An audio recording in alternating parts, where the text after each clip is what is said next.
Hola from the west side.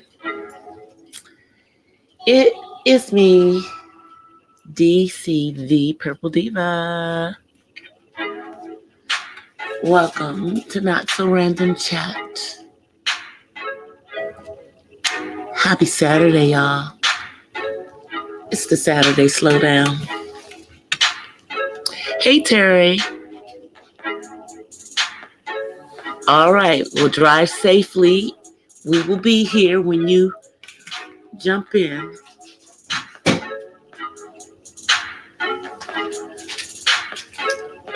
I hope everybody had a good day.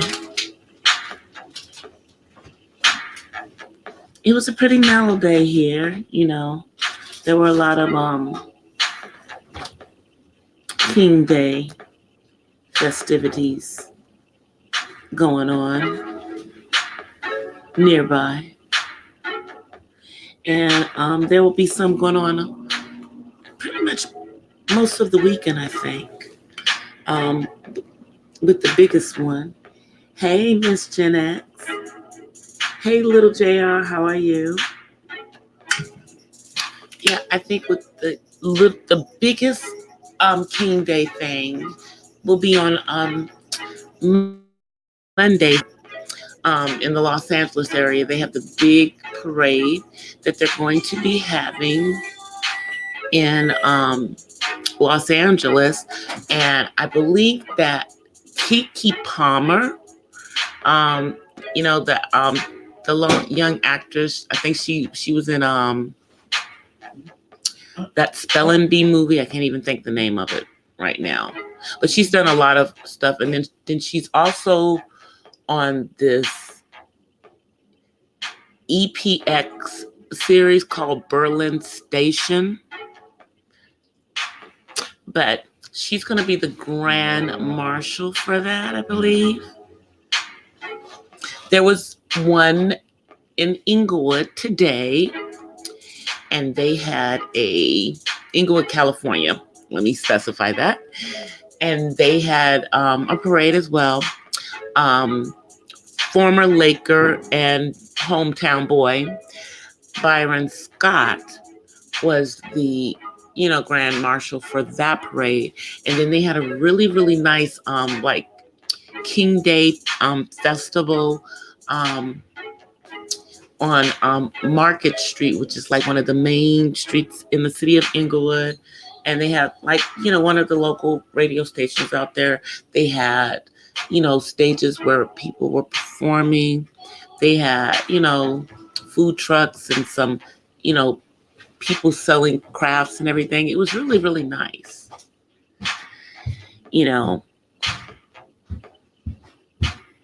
That's it. Aquila and the Bee. That's the movie. Thank you, Miss Gen X. Couldn't think of the name of that movie for nothing. And that was a really good movie. Lawrence Fishburne was in that movie as well, I believe, because he played the professor that was helping her with the learning the words.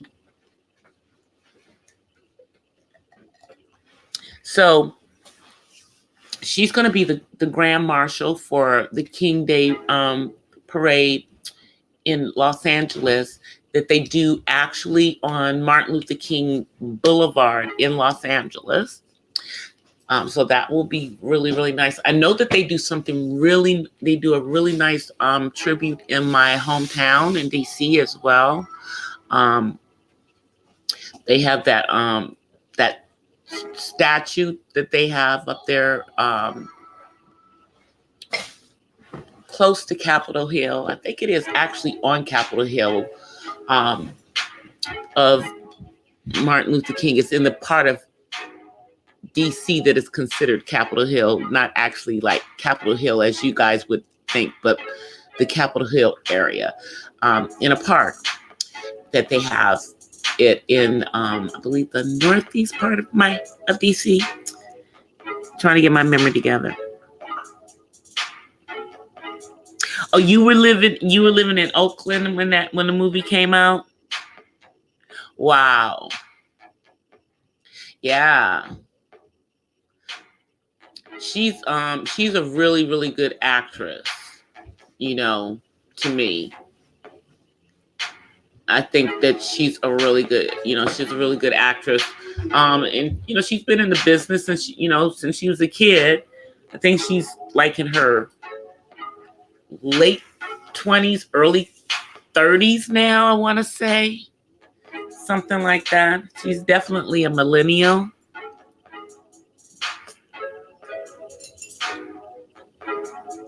Yeah. Yeah. That's right. For next month. That's right. Next month will be Black History Month. And I believe this is leap year, so I believe we have 29 days instead of the 28 days. Yep, I think there's 29 days in February this year. I actually know somebody who was born on February the 29th, and they only actually get to celebrate their real birthday, every 4 years. Other than that, they have to, celebrate their birthday on March 1st. Because they don't actually have a birthday every 4 years. That's so crazy.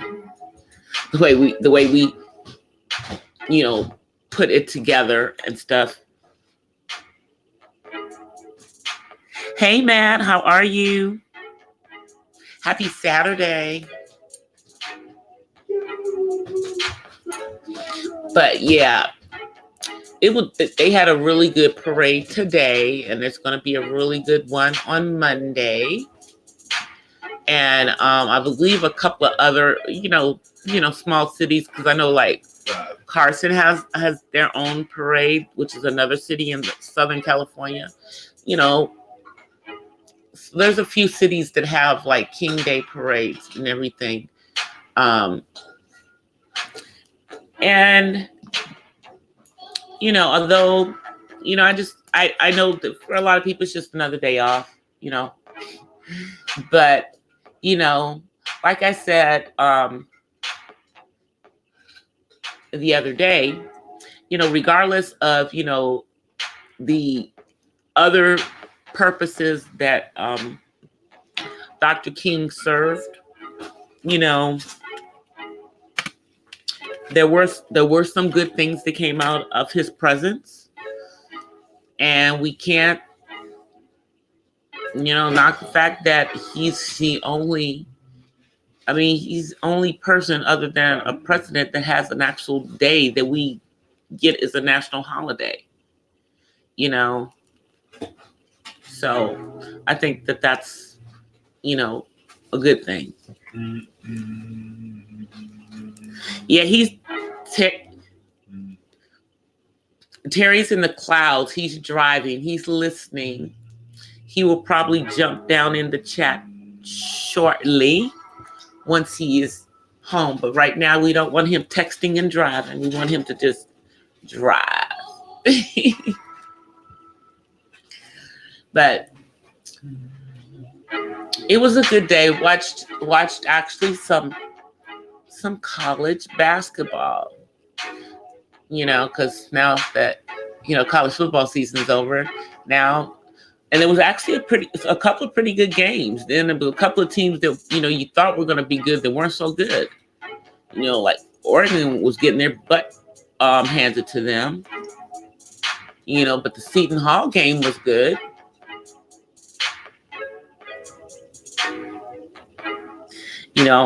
So, I didn't actually go to a basketball school.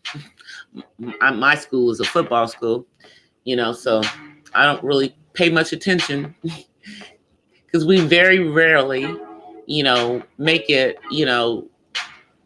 to those national tournaments.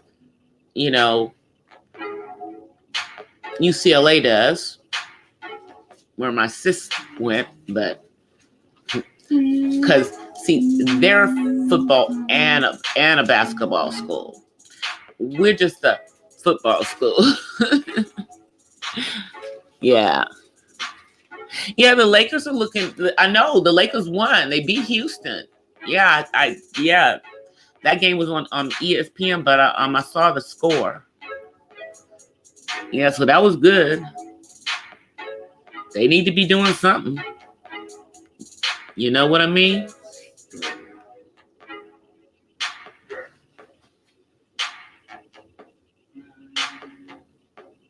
Why is the Lakers doing your city? Oh, I'm so sorry. Yeah, but they won today. Well, we'll see, because I can't even be predicting nothing with the Lakers. They're unpredictable these days. Despite the addition of LeBron. So it is what it is. We'll see how the Clippers are going to be doing as well. And see, I like in my hometown in DC, my actual basketball team doesn't exist anymore. When they changed the name to the Wizards, I don't know who they are. And I'm being very serious.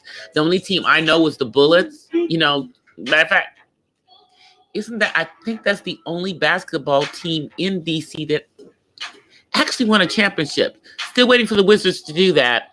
But anyway, I'm a football girl, and I mean, so I still have hopes for next season for my hometown team to do better. Hopefully the Redskins will do better next year.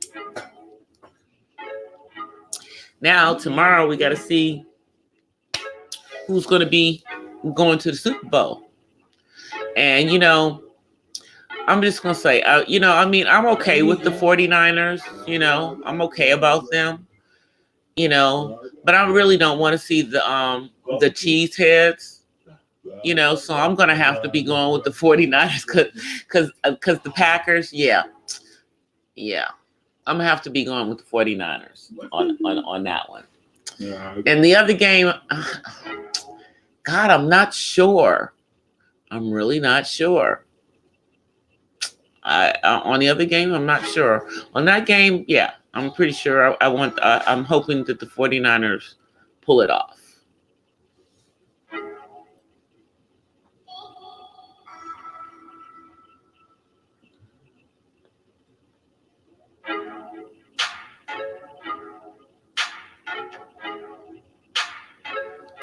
Oh yeah. Well, that's the thing about me. It's like my SSN verifies that I'm from DC. Because from there, it's only like four different specific ones that it's going to start with. And out of me and my siblings, I think I'm the only one who actually has one from DC. I think both my sister and brother have a Maryland SSN number because that's where they apply for their Social Security card. I didn't.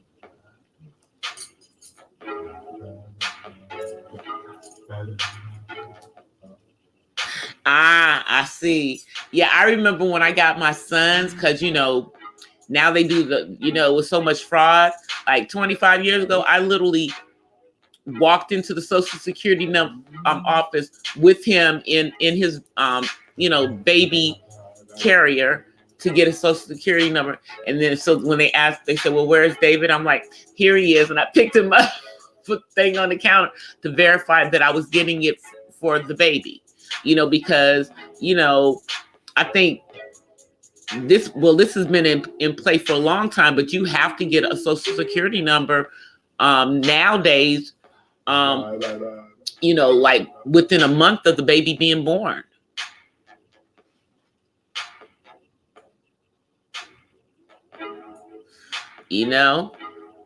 That's the thing, and that's been the way it is for years. And when I was a kid, you didn't have to get a Social Security number until you were getting ready to work. When you got to the age to work, that's when you would get a Social Security number. So like, for the first, 14 years of my life, I didn't have a Social Security number. But times have changed because my son had to have his within a month.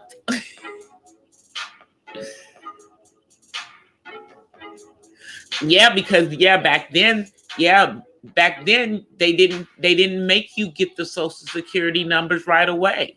Now they have to do it immediately. We have to do it immediately. But in the 60s and in the 70s, and probably I don't know when they changed it, but I guess probably they must have changed it probably like sometime in the 80s. When people was starting to do identity theft.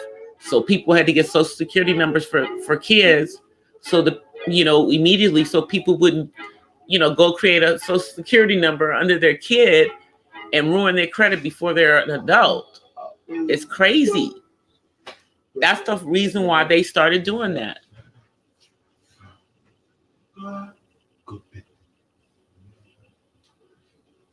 Hey, Miss Pamela. Hey, Big Ben. How are you? Big Ben? Welcome to the chat, guys. Don't forget to smash that like button.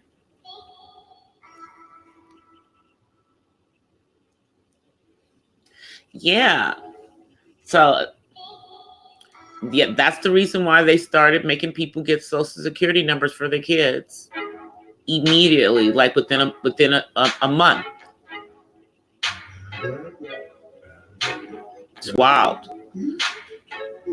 From when I was a kid, I didn't get it until I didn't get a Social Security card until I was in high school. That's when I got my Social Security number.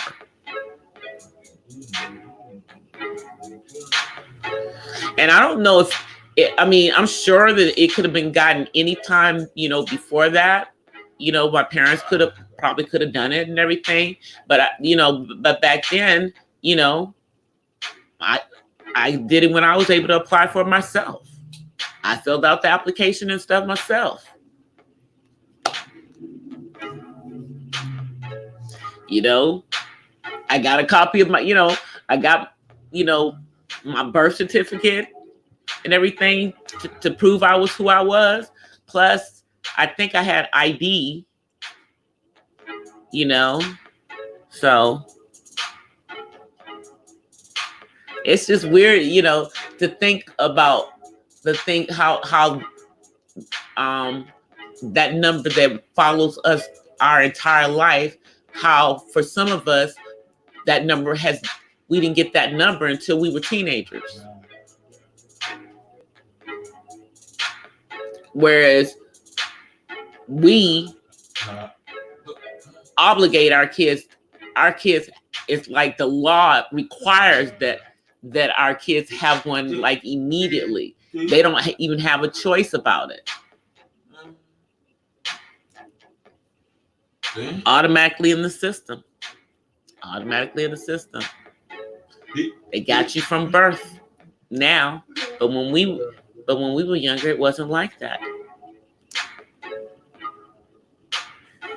Hey, David. Miss Pamela said hi. Yeah, Miss Pamela said hi. Hi, okay. He said hi, okay.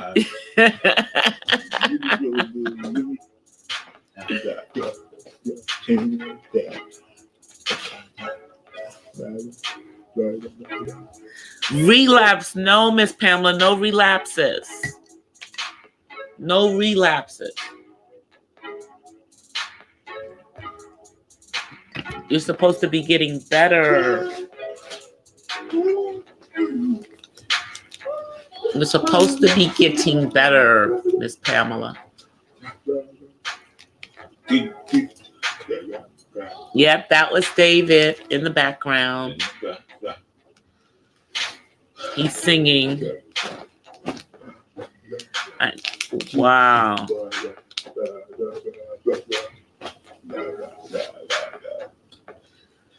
That's crazy. Yeah, like I know a few of one of my friends had that. Hey, AKA James. One of my friends had that virus, and he like was in bed for like 4 days. Knocked him off his feet. Hey, just chilling.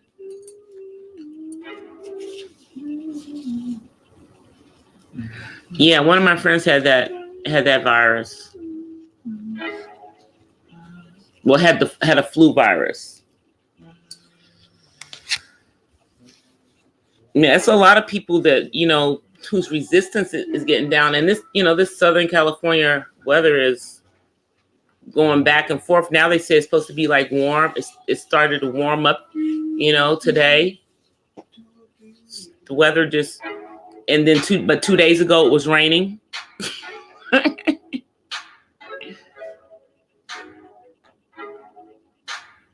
No, David is my son. Yeah, that's my son.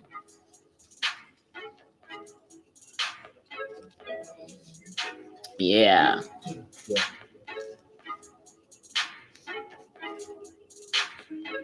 Yeah, no, that's my son. He is 24, almost 25.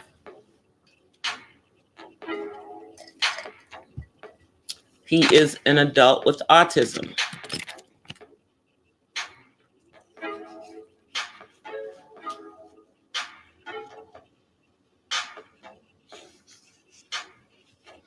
Yeah, the weather's just been really, really crazy.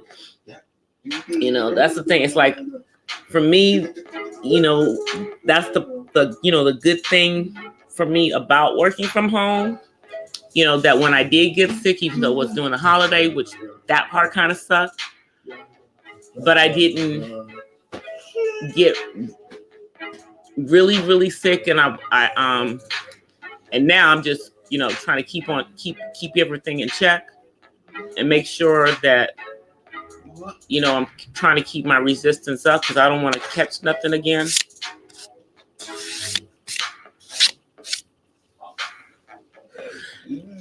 Wow. It's been raining down there. Yeah, it rained here a few days ago. So that's probably the rain is moving. Yeah, the rain is moving east. We got a nice overnight downpour.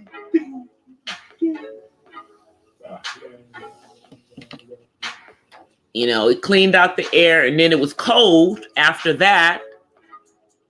And then today it was like in the 70s. So, you know, but that's Southern California, you know.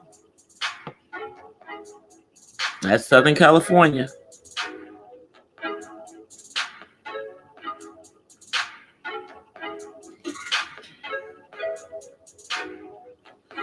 Yeah. So what else? Let me see. What else happened today, you guys? I talked about the King Day parades and stuff. You know.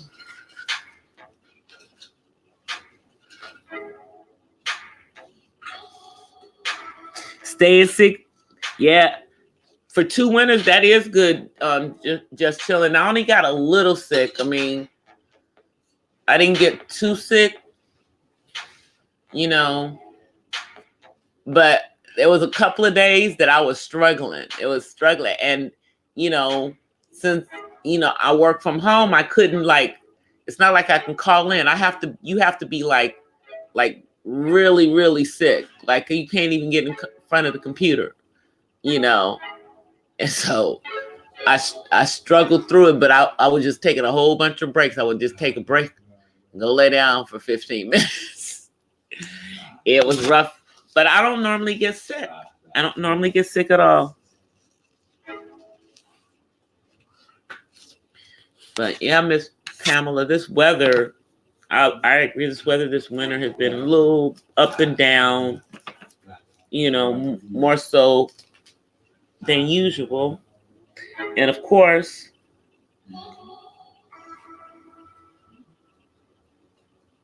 It's in the 70s. Yeah, because you guys have a I guess similar subtropical climate in Houston.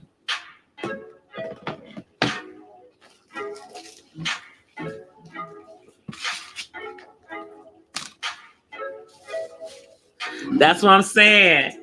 I was sick, but I could get in front of the computer, for a little bit. But even sitting in front of the computer, just chilling, I was getting dizzy. So I would be like, okay, I need to go lay down for a minute. I need to go lay down for a minute. Let me take a break. So it was like I would, I made it through though. And thankfully that was on a Friday. Yeah. Thankfully that was on a Friday. So then I had the weekend to finish getting better. But it was like I had a hard time getting through that day. And because it was right after Christmas. It was like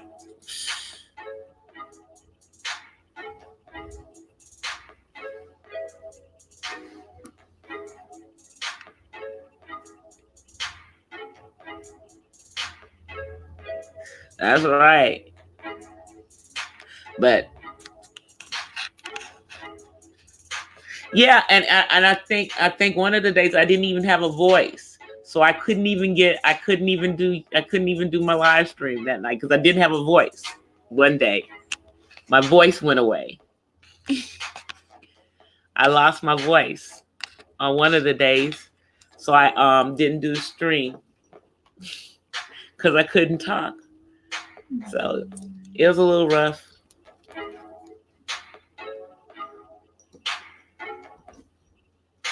Oh yeah, no, I'm pretty healthy, thankfully. Hey, Darren. Happy Saturday.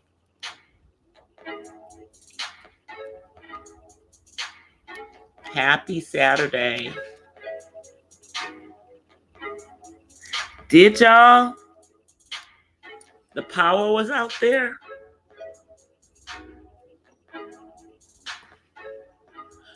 $20 degrees. Oh yeah, see, but you're in Indiana, so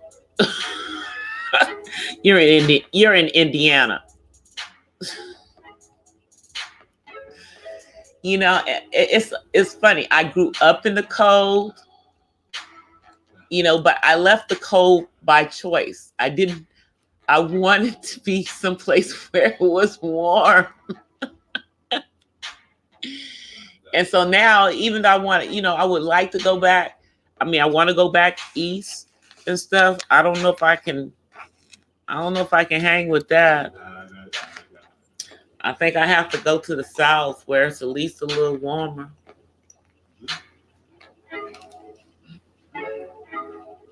Like I said, the Carolinas is nice. I remember somebody was talking about Kentucky and how beautiful it is in Kentucky. My cousin just moved from Kentucky. She was in Louisville though. But I don't know. I've never lived on the interior of the United States. I'm a coastal being. I've only lived on a coast. Isn't that crazy? I've never lived on the interior. I mean, I've visited, and I thought about it. At one point I thought about moving to Texas. I did. I thought about it when the company that I was working for had an office in Dallas. I thought about it. But it was just so. Yeah, North Carolina is nice.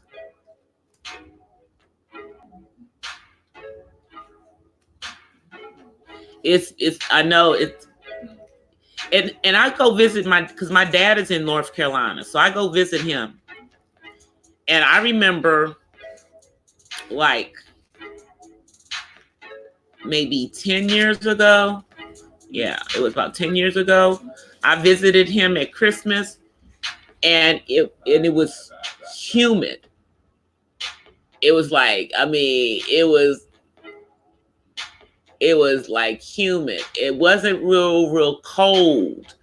And then towards the end of the visit, it started to get cold. It was like really weird weather.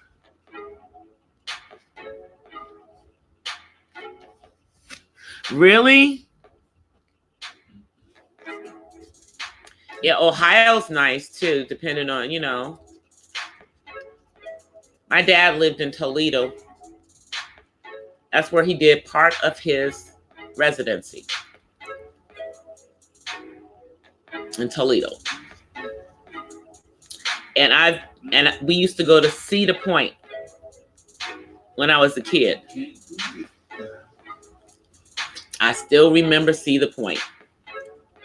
I remember every amusement park I've ever been to, as a matter of fact. Oh. Texas is nice because, you know, I think here's my thing. Okay, Texas's good points is that they don't have no state tax.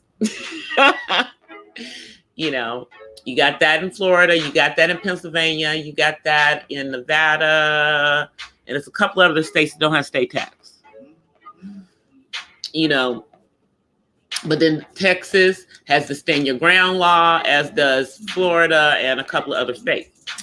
You know, and then I have to think about what kind of services do they have for people who have autism in the state of Texas.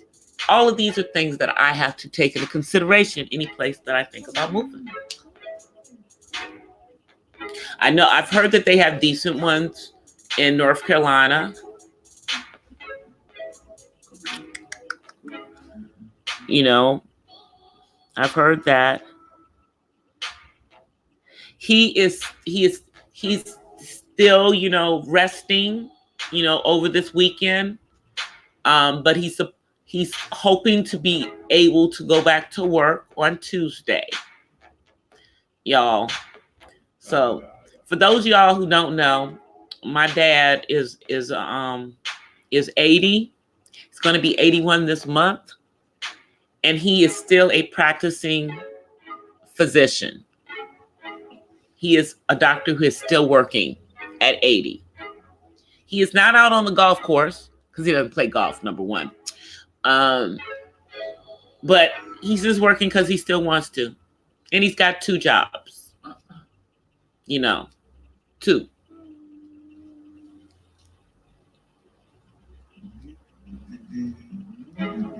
Yep. Got 2 jobs. And when he was younger, I'm going to give him a even more shout out. When he was younger, he was a civil rights activist. When he was the president of the student body at Morehouse College, because it was a college when he was there. It's now, you know, Morehouse University. But when they had the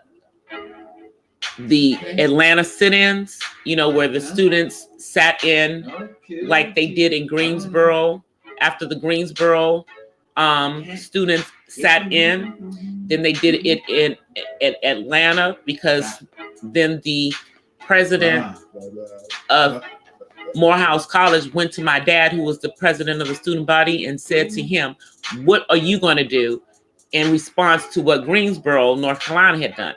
And so my dad, as student body president at Morehouse, organized the Atlanta sit-ins. Facts, y'all, facts.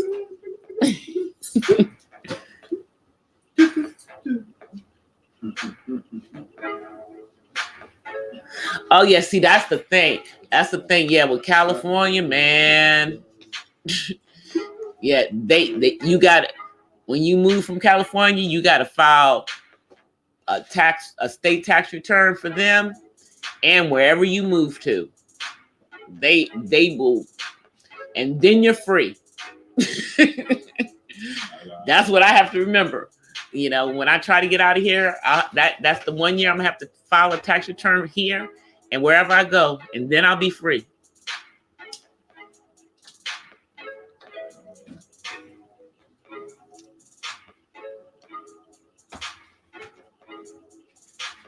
Yeah, Grambling did it. Yeah, because it moved on down the south from Greensboro. Then it was Atlanta. Then it moved down. Then it moved down to Louisiana because New Orleans. Because my mom was involved in the ones in New Orleans. You know, because she went to Xavier. So yeah, it's that. Here's the irony, guys. My family, my parents went to HBCUs. And my brother and sister and I did go for 1 year to an HBCU, but we basically went to, PWIs, private white institutions,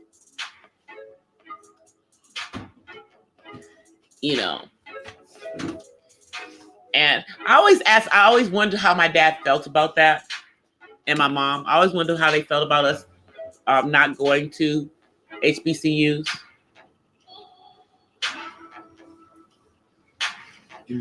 But, to me, it was like they should be glad that we had options. We had the option to go to either a HBCU or to, PWI. We had those options. I mean, we got, accepted at multiple colleges.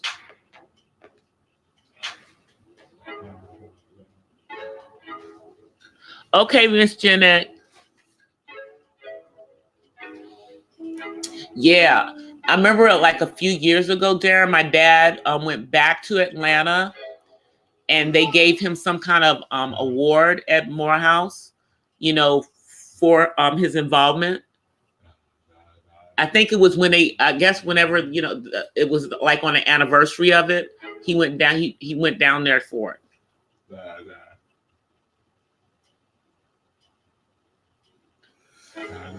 Oh yeah, there was no discussion about going to college in my house. You were going to college. Even if you didn't finish college, everybody had to attempt college, period. My family, that's my family. I mean, across the board with all my, my moms, all my cousins and everything. We all had to go to college,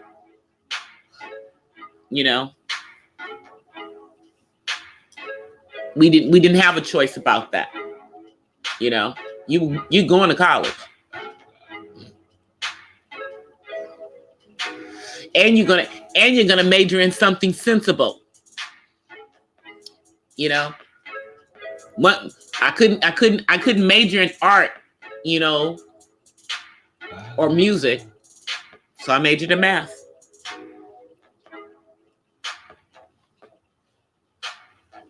It was either go to college or go to the Marine Corps for you. Yeah, I mean, I have some friends that did that. They went in the service and then when they came back, they went to college. On the GI Bill. My best friend's husband did that. He went into the service. While he was in the service, she went to college. She got her degree. He got out of the service. They got married. He went to college, got his degree. And she is a stay-at-home mom to she was a stay-at-home mom to their 6 kids. Their 6 kids are all now grown. You got a scholarship. See, I didn't get no scholarships. I had aid. I had financial aid when I went to SC. But when I was at the HBCU, we didn't need it because my parents could afford it. They could afford to just pay the tuition. So I didn't have any.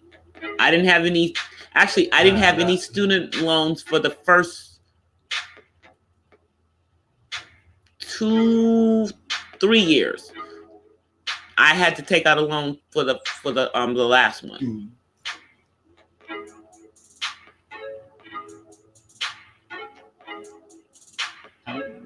Oh, man, I didn't know you were that tall, Darren. You 6'5", dude. Yeah, football. Yeah. Yeah. That makes sense. You got a scholarship. You 6'5", 295. You got a scholarship, definitely. And Grambling? Yeah. Oh yeah. You played football at Grambling, Darren? I didn't know that.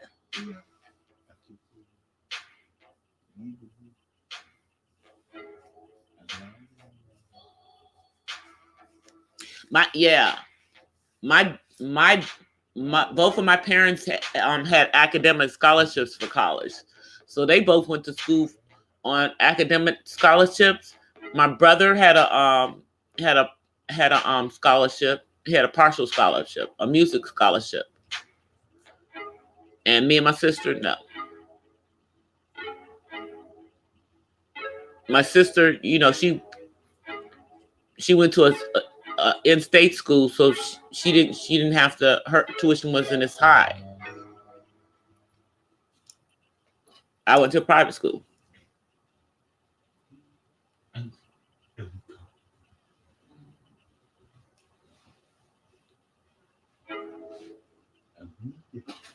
I'm like, damn, Darren, I did not know you were that tall, dude. I like it. Yeah, my brother's 6'6". My brother's 6'6". My dad is 6'5". But they the tall, lanky. My brother played basketball.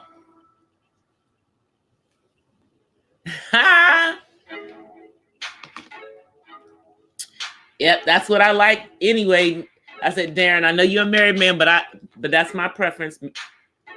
I like big guys. I do.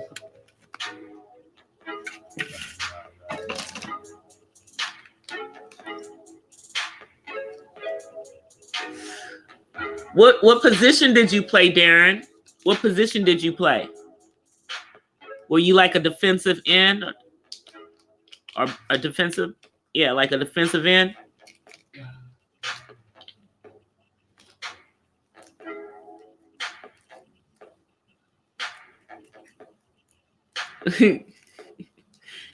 I was right, defensive end. Yep, that's what I thought. That's what my nephew played. That's what Chris played. Yep. My ex-husband, my son's dad, was a quarterback. But now he's like 6'2". He's like 6'2". And my son's like 6'4".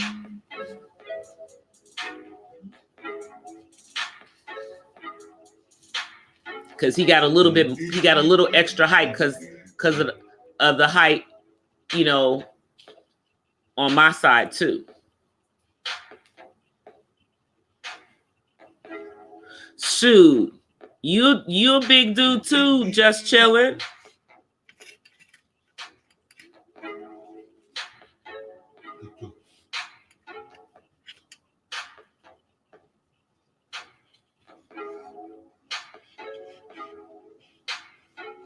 That's right, both of y'all are. Dude. Shoot. My dude is too. He's a big dude.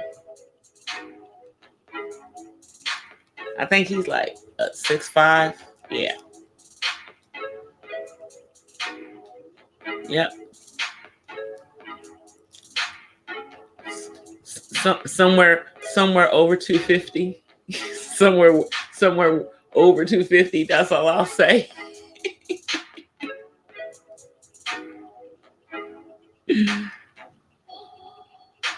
That's right. Shoot. There's a lot of women that like big men. I'll tell you that. Like, tell y'all that. There's a lot of us who like big men. Do not let people tell you differently. Especially little skinny things like me.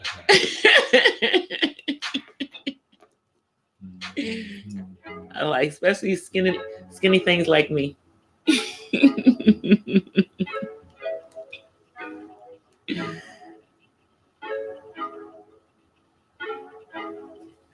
Yeah.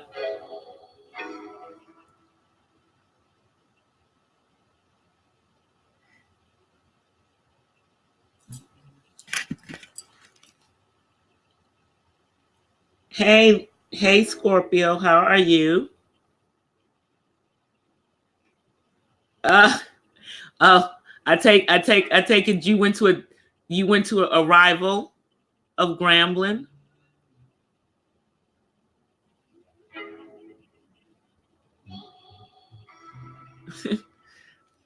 You don't like Grambling? Yeah, must be Southern. I got family that went to both. Oh, Jackson State. Okay. Okay. I got you.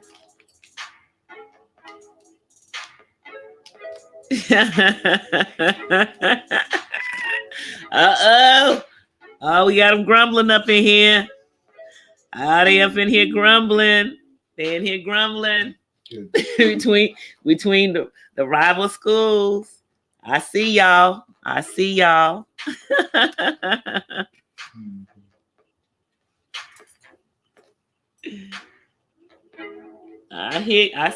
up in here. That's the thing. I love how the HBCUs have those serious rivalries.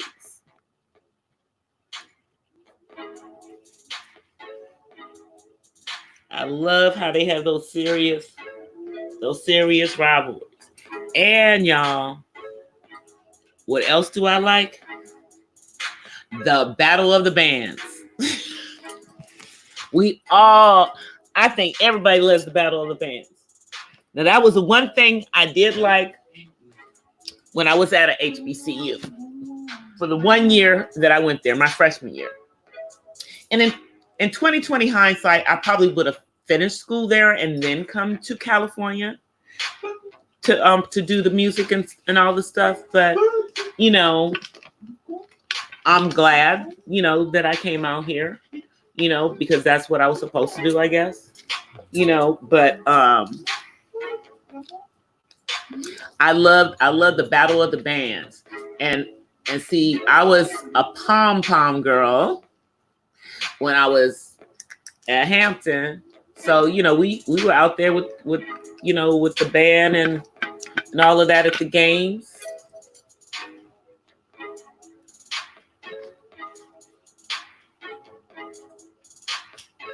Yeah, and then the other thing I do miss, really,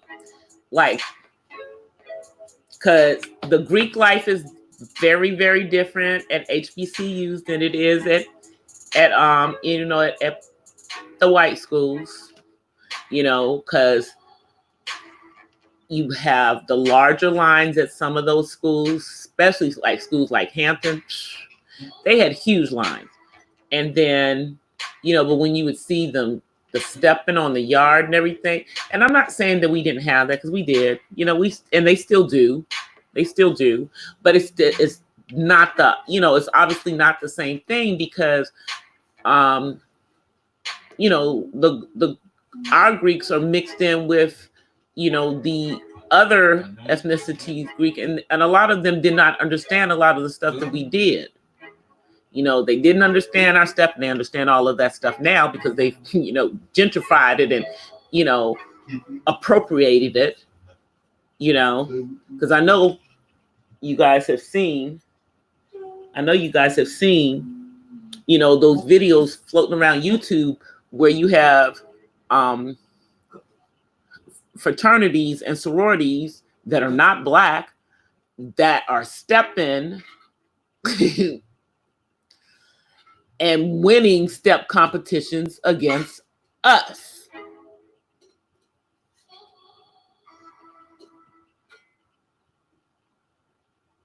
Yeah, Southern is always televised.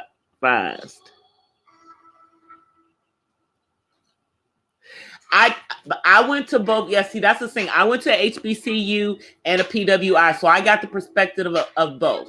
My rationale for wanting to go to a PWI was because I grew up in a predominantly Black city. I had always gone to school with us, and I knew that when it came to working, I probably was not going to necessarily be around us, depending on what field I selected. So I figured I better learn how to be the only Black person in the room. And it's a good thing that I did that, because it's like that a lot. And has been that way for a lot of my, work career. So that was my rationale. Hey, Terry. I am Greek, and I believe that, and Darren is also Greek, Scorpio. I happen to be a Delta. And I believe, and brother Darren is a Q, Omega.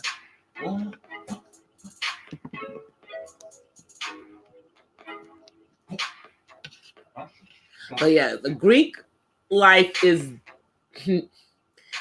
different, but yeah, they've appropriated our stepping, and they don't even, and the wild thing is that they don't really even understand what the rationale for the stepping was in the first place, and why we were doing the stepping. Now it's about, some other stuff.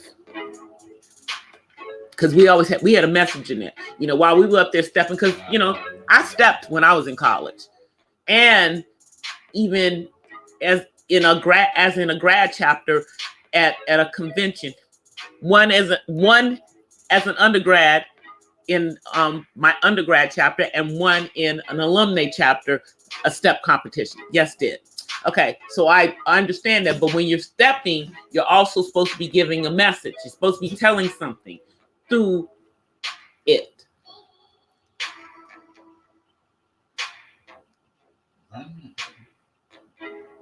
Hey, Health Weight and Real Talk. What's up? What's up?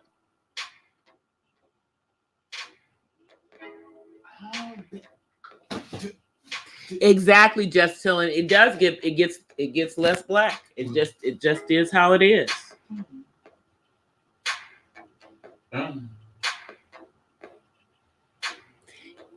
Yep.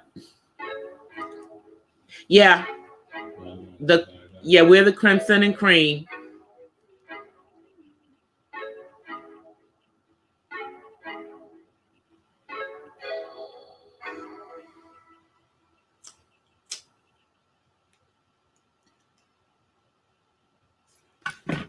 Where's that?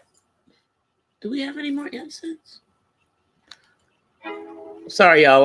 I'm looking. I think I ran out of incense. Mm-hmm. Okay. No more. Oh no, there is another one. I know where it is. I will keep talking while I walk across the room. There is another one. I do have one more. Here it is. Got it. Sorry, y'all. But yeah, I mean, I don't know. For me, there are benefits of being in a Greek organization, and there are, for some,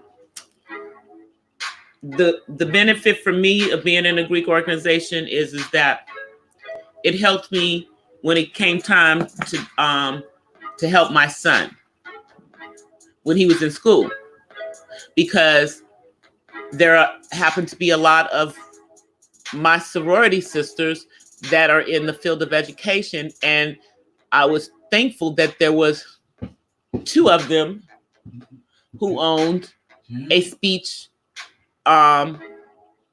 therapy business, and they helped me a lot. I mean, my son had speech therapy all the way until he was in high school, you guys. Private speech therapy that I made the school district pay for. Because I knew that it was important for him to be able to talk and communicate for himself. Hey, uppity unicorn. How are you?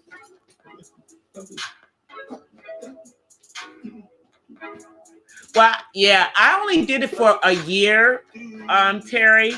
So I did get the experience for a year, and it was, I cherished that experience, even though I only was there for a year.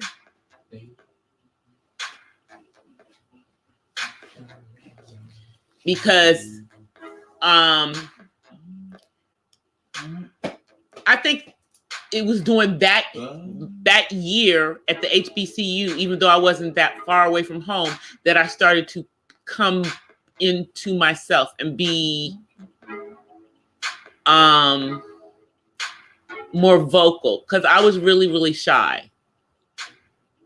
And when I went to college, I started to come out of being shy. And that started when I was at the HBCU. So when I went even 3,000 miles away from home, the next year I was ready. Okay. Well, it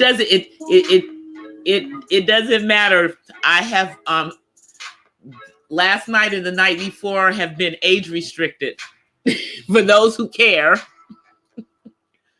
I'm like, I know how to go in and make a video age restricted, so I did.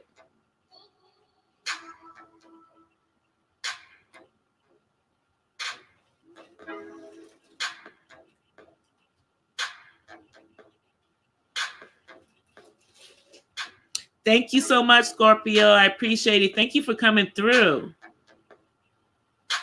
Yeah, college was fun, y'all. We just don't need, it's like, but while a lot of people just didn't really enjoy the experience. They were so busy trying to get out to be grown.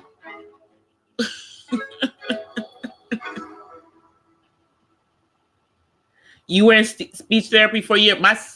I did speech therapy. I had speech therapy when I was a kid too, but I had it because I had a speech impediment because I stuttered. I still do sometimes, you know, if I talk really, really fast, or if I, but, the speech therapy was to help me with that. And then I also had a lisp. So, but that was like when I went through speech therapy like when I was in the first grade. They would, take you out of class. You'd go and have the speech therapy. And that was one of the reasons why I was so quiet and was more shy when I was growing up, is because, I didn't want to stutter, but here I am talking all the time and I don't stutter anymore. So.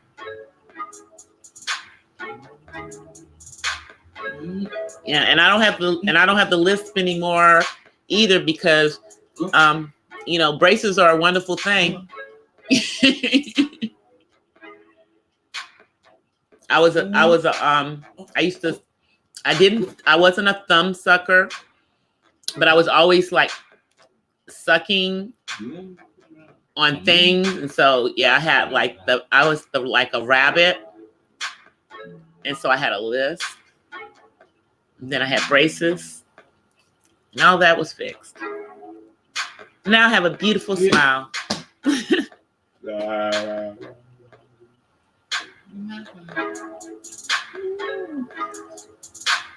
Yeah, see, I would suck a couple of fingers, but I wasn't a thumb sucker.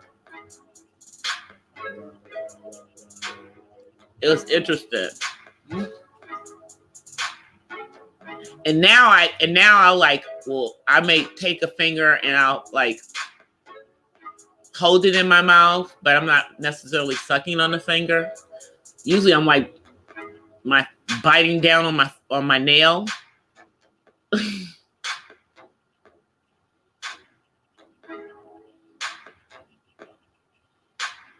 But yep, I did speech therapy when I was younger. I'm not, it worked.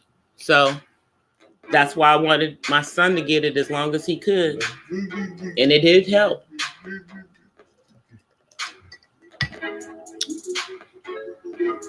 And that's one of the things that's really important for people that are on the autism spectrum seriously,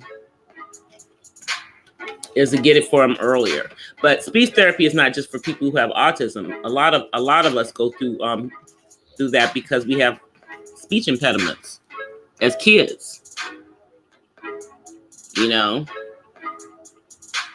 lot of kids stutter, and then kids are so cruel because they'll make it worse. They make it worse. So then you're quiet, so you don't get teased about it. And then what made it even worse is that I was the smart girl, y'all. I was the smart girl. Like, my parents should have just let them skip me, but they wouldn't let them skip me. So then I knew everything. Yeah. It was fun. It was fun. First grade was fun. Man.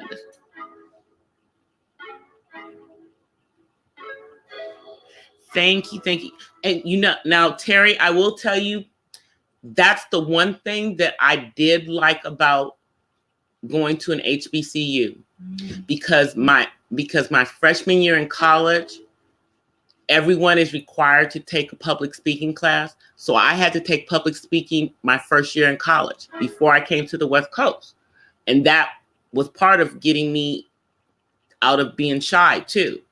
So thank you. But I still don't like public speaking. Even though I'm doing it here.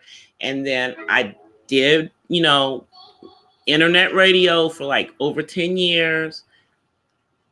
And I did real radio, when I was in college. I did college radio, done lots of stuff doing the speaking.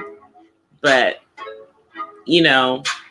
getting up on, like up in front of a crowd and speaking, that's still intimidating to me, but I know that it's something that I'm probably going to do, in order to be walking fully in my purpose, but yeah. The way I feel about it is God just keeps pushing me into situations so that I will hopefully be ready when it happens.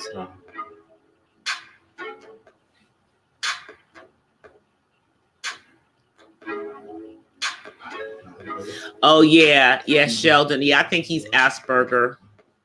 Yeah, and because he's real OCD.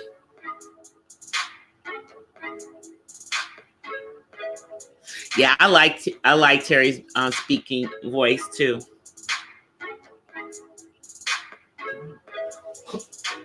But like us, like on here, we're like it's a relatively small group. So as the platform grows and everything, then I'll get more and more comfortable.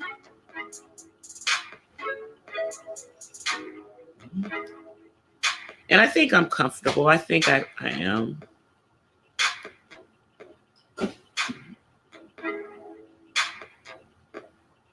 Yeah, a lot of people, I think, and the thing is that sometimes Uppity Unicorn it's harder sometimes with girls because they don't necessarily always have the typical traits that boys do.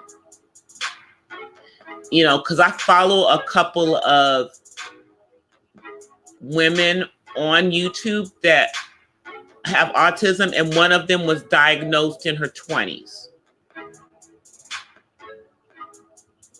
She went all the way into her 20s before she was finally diagnosed.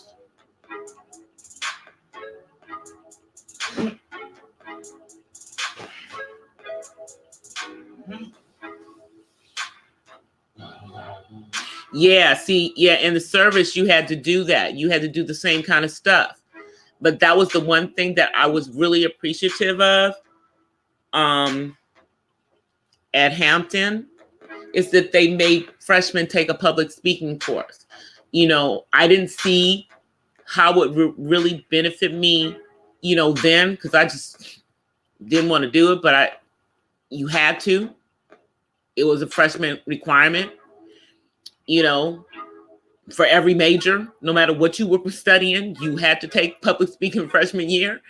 And I'm glad that I did, because I didn't have any opportunities. They didn't have any public speaking classes at USC. And why would they? Because think about it.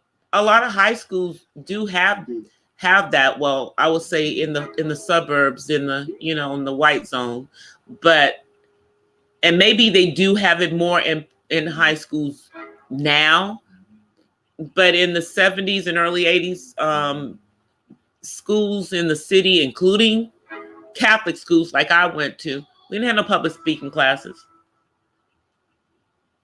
Now, of course, you had to get up in front of the class and do public speaking, like by reading papers and stuff, but we didn't actually have any classes where your job was to write a speech and then present it in front of the class. My first experience with that was in college.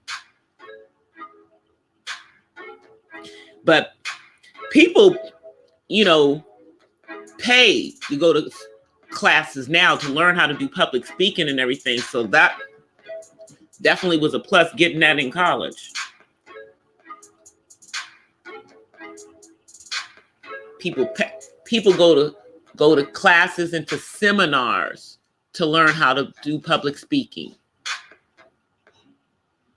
You know, like, you know, to do what they call it motivational speaking. That's what become motivational speakers, you know.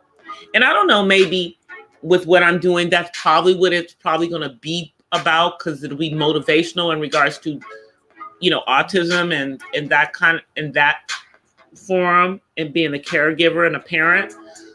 But I don't know if I'm going to go pay somebody to teach me how to do something if it's, you know, what I'm supposed to be doing. Maybe I might, you know, go to a seminar just to make sure that I had some stuff, but I don't think that will really teach you the same kind of stuff like I had to learn in a semester of college.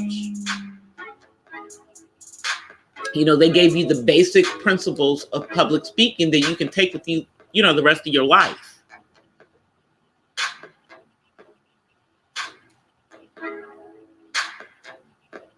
Just looking to make sure I'm not missing anything in the chat. But yeah, that makes perfect sense to me, Terry, you know, because you are good at doing public speaking.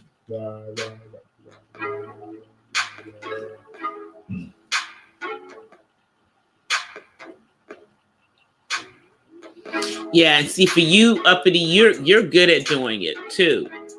You're able to just get up there and do it. And like when I'm on when I'm doing like speaking, I'll usually have to have notes to prepare myself. And I'm nervous the whole time. You know, so hopefully, you know, I'll get to a point where I'm not nervous the whole time. Yeah, best thing I ever did was, you know, I didn't realize taking the public speaking class was going to help me, you know.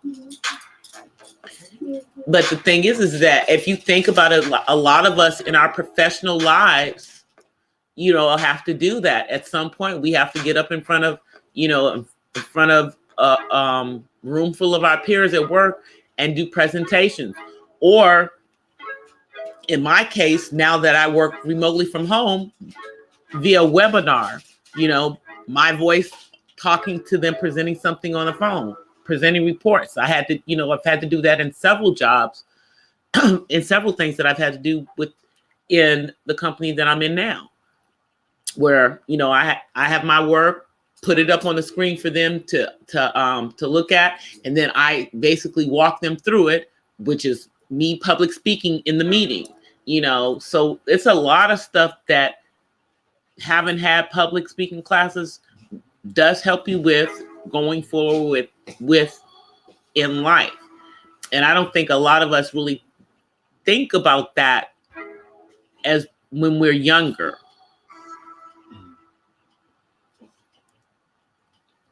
You know, but for me, I think it was beneficial, because I can sit on here and talk and talk and talk.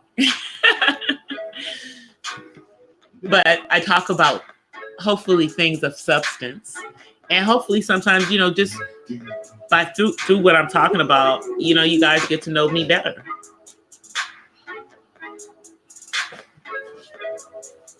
You know, because I do try to share some of my life experience on here. You know, God has allowed me to be on this earth for over, and I'm not ashamed to say this, over 50 years. Just won't say how much over those 50 years. Only because people like to dox you up on this platform these days. But I am over that age. So, and I'm glad about it. You know, I am glad about that. And I'm happy that I am still in good health. I'm glad that I am still in my right frame of mind. You know, for the most part. But as I've told you guys before, I am going to probably speak at some point about, you know, at a high level, about making choices to go through some therapy of my own, you know, when my son was younger and I was about to lose my mind being a caregiver, you know, because he was entering adolescence, and that's when we first started to see, you know, the dark side of autism. You know, but I can tell y'all for the moment, we won't be seeing the dark side of autism for some time to come. And if it does come, it's gonna be extinguished very rapidly, because my goal is to keep my son safe and help him to learn how to keep himself safe, so that when I am no longer here, although I plan on living to 100, I keep telling y'all that, that he'll be able to, you know, take care of himself if there's no one to help him, you know. But as long as I'm here and as long as he needs me, I'm going to help him, you know. Thank you, Just Chillin'. I appreciate that. I try, you know, but it's good genes. You know, my dad's family is Afro-Cuban, but they Black Cuban. And then my mom's family, well, you know, there's all kinds of stuff over there. I'm sure there's some white somewhere. You know, so I'll just say it's the genes. I got good genes, because my dad does not look like he is 80 either, y'all. I promise you, my father does not look like he's 80. He looks like to me, he looks like he's in his 60s. he could pass for a man in his 60s, and he's 80. So, hey, 1SP. Thank you, Uppity Unicorn. I try to tell him that I don't want him to have a big head, but I want him to know that he is a good-looking man. You know, because I want him to have high self-esteem about himself. You know, we call him King David up in here because he needs to know that he is a king. You know, we don't ever want people to our young men have to know that they're princes and kings. Yep, King David.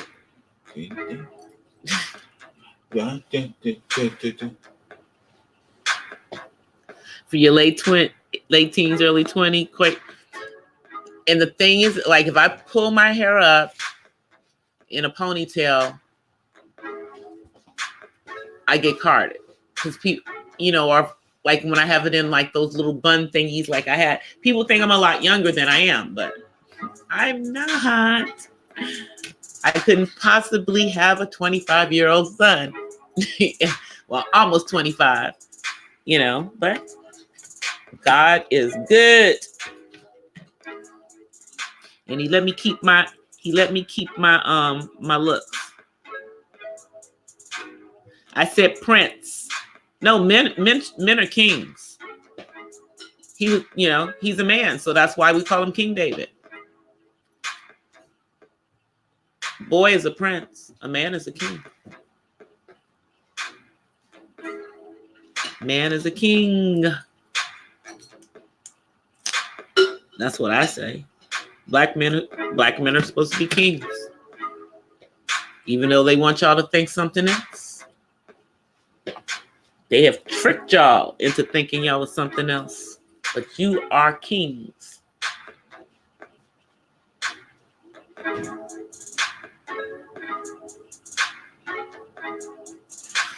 That's what I say.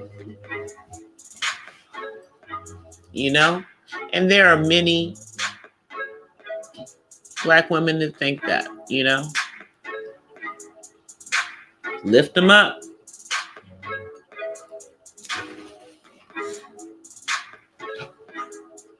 And that's why I'm always, you know, lifting my son up. I want him to have high self-esteem about himself, you know?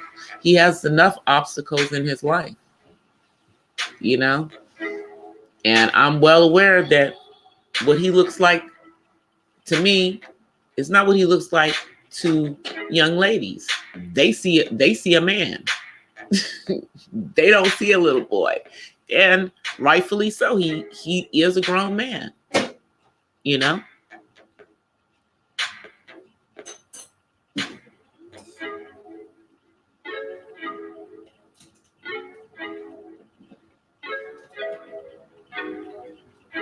Yeah, that's true. That's true, Terry. You know, people will know.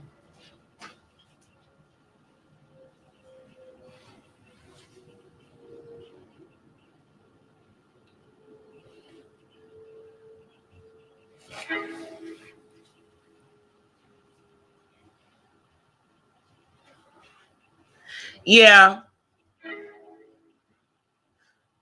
that's true. Yeah, in regards to King Tut, there's so much mystery around him and how he really died. And you know, no, he wasn't. He was never a prince.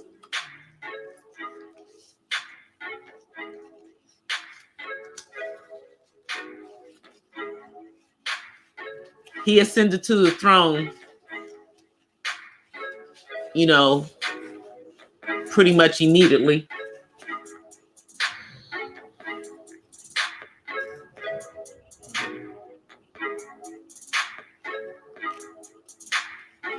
Yeah.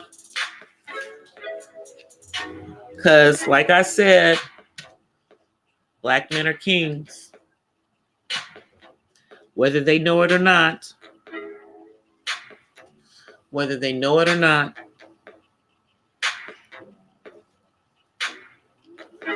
Well, Africa's trying to do some stuff. I'm watching some things. Have you guys, now you guys, one of the other channels, shouts out to Africa Diaspora channel. You know, they were talking about the devaluing of real estate owned by Black people in the United States. You know, that's part of the under the redlining and stuff, even though it's illegal to do that, somehow, you know, property values in areas that are predominantly people of color typically are lower. You know, so somehow they're still able to do this. So therefore, you know, if we don't own where they own, our property's not worth the same as theirs is worth. Another of the, you know, ways that they get us, even in, you know, that. And being property owners here. And, you know, I look at that because, you know, like, I told you guys that I've worked I worked in the real estate lending industry for years, you know, and I was in the credit, you know, part of it as far as, and what I found was very interesting is that a lot of people who were of color would never say there were people of color on their applications. They would always decline because they didn't want to be, excuse you, because they did not want to be denied loans. They were afraid they might be denied the loans.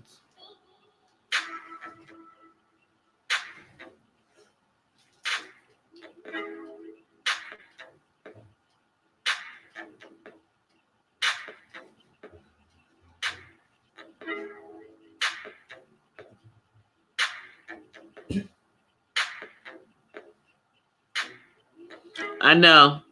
That's what I say.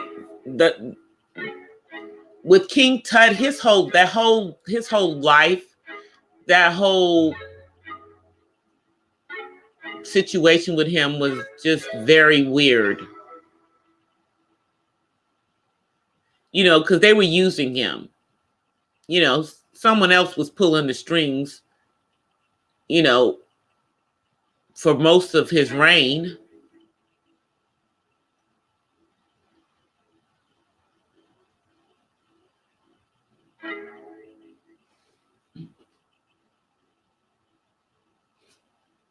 Oh, and say you're transracial up in a uniform. Ugly. You said you're gonna do a reverse Dolezal. Does she still live? Yep. Does she still live in the Northwest? Yeah. Does she still? Yeah. I mean, I know she's on Instagram and stuff.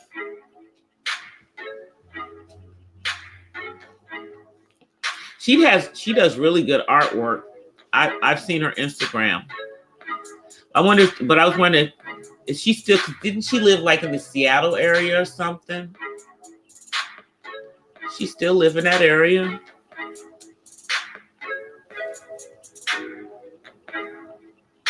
Yeah, I don't know. I remember there was some documentary on her. I think it was on Netflix.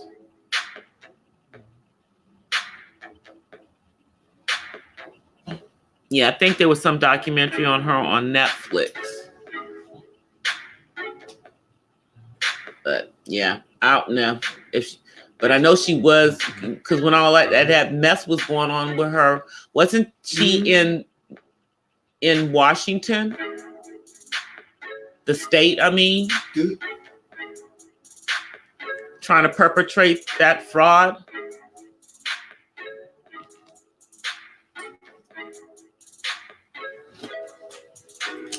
I don't know why. That's in my head. I'm thinking she was in the state of Washington trying to perpetrate the fraud. Well, perpetrating the fraud. Really, she was perpetrating it. To be honest.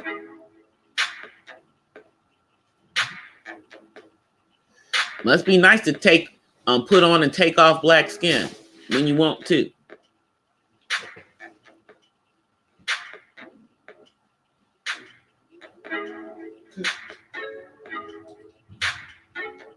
Even though he wasn't the one doing anything, though. You see what I'm saying, 1SP? But do you understand what I'm saying, 1SP? In regards to him, is that most of that was, what was it? Was it his mother or somebody else who was really pulling the strings and telling him what to do? Because he was a kid.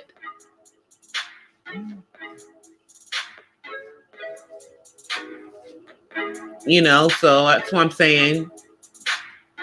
Clearly at 2, he couldn't be telling anybody what to do.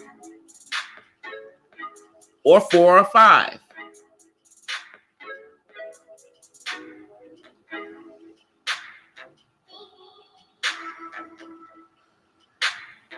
So I'm sure somebody was pulling the strings.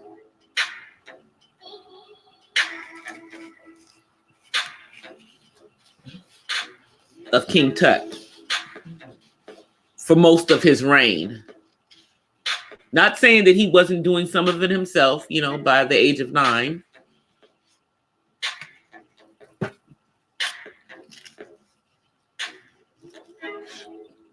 But then they say that he was...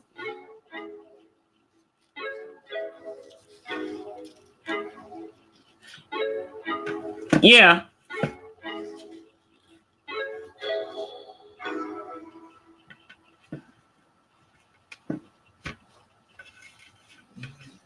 Only can be imitated, never duplicated. I don't know. Like, I understand what you're saying. I understand what you're saying, 1SP. You know, obviously, but at some point he did take control. And that's probably why he mysteriously died.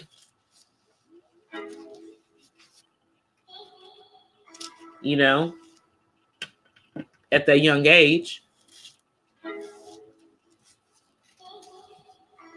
Because he could no longer be manipulated.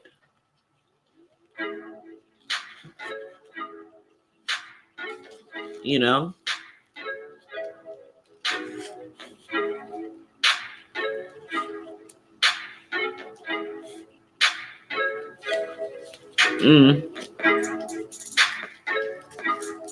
Were they worshiping those statues? 1SP?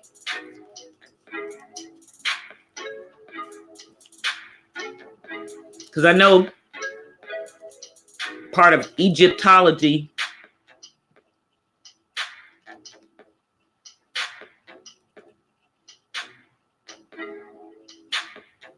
I know in Egyptology they do a lot of worshiping of, you know, the kings.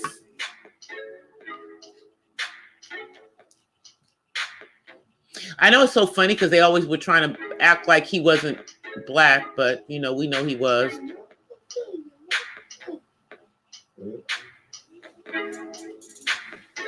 You know, they try to whitewash Egyptian history, which is disgusting to me.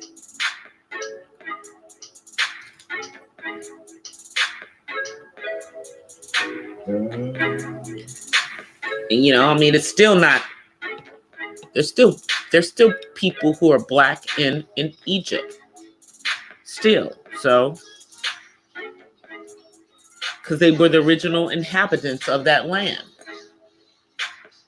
Stop it with that, with the trying to whitewash Egyptian history.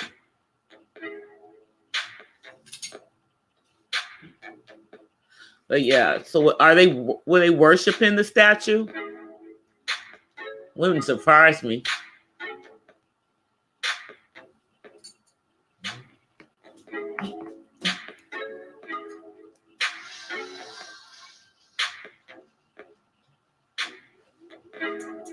When it's people, were they worshiping the statue? What, I mean,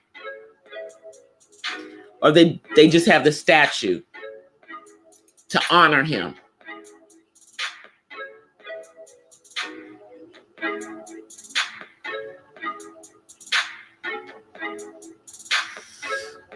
He believed in one God.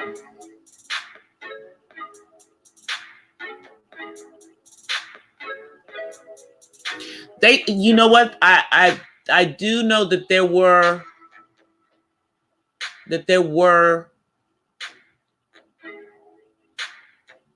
a couple of Egyptian kings that believed in the one God.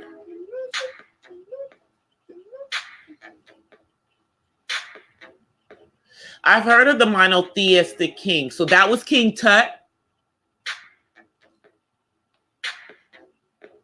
Is that why they killed him?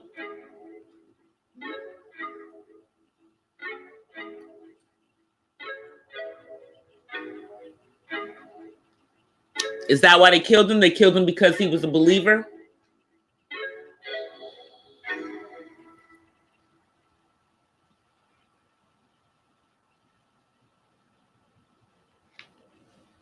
So that's why they killed him?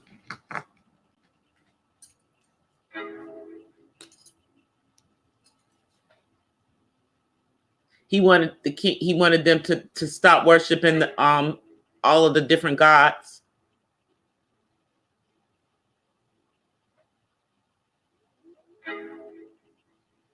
So then maybe he was killed because of that. That's why I said there was a lot of mystery around his death.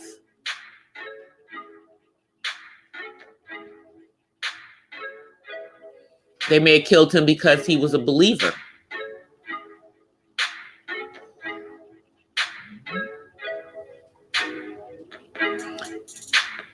Yep, they may have killed him because he was a believer.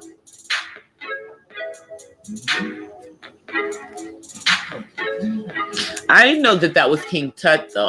I'm going to have to go do some research on King Tut.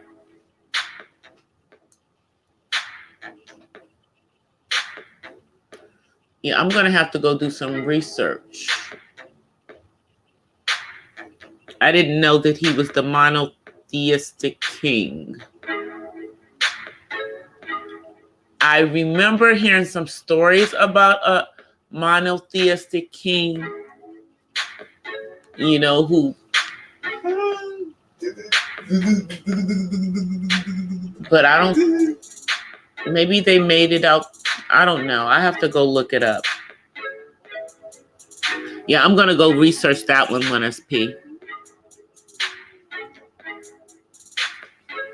But guys, I'm going to be getting ready to end the live tonight because I got to get up in the morning and go praise the Lord. Yeah, I got to sing in the morning. So I have to make sure that I rest my voice for an adequate amount of hours tonight so that I can get up and give him all the glory and all the praise in the morning. You know?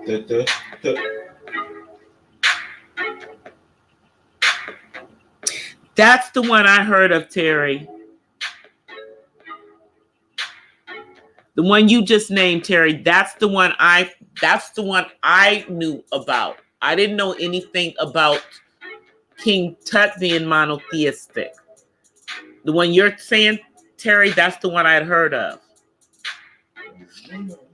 But guys, yeah, definitely I'm gonna come back and pull that name out too, because that's the one that I knew of.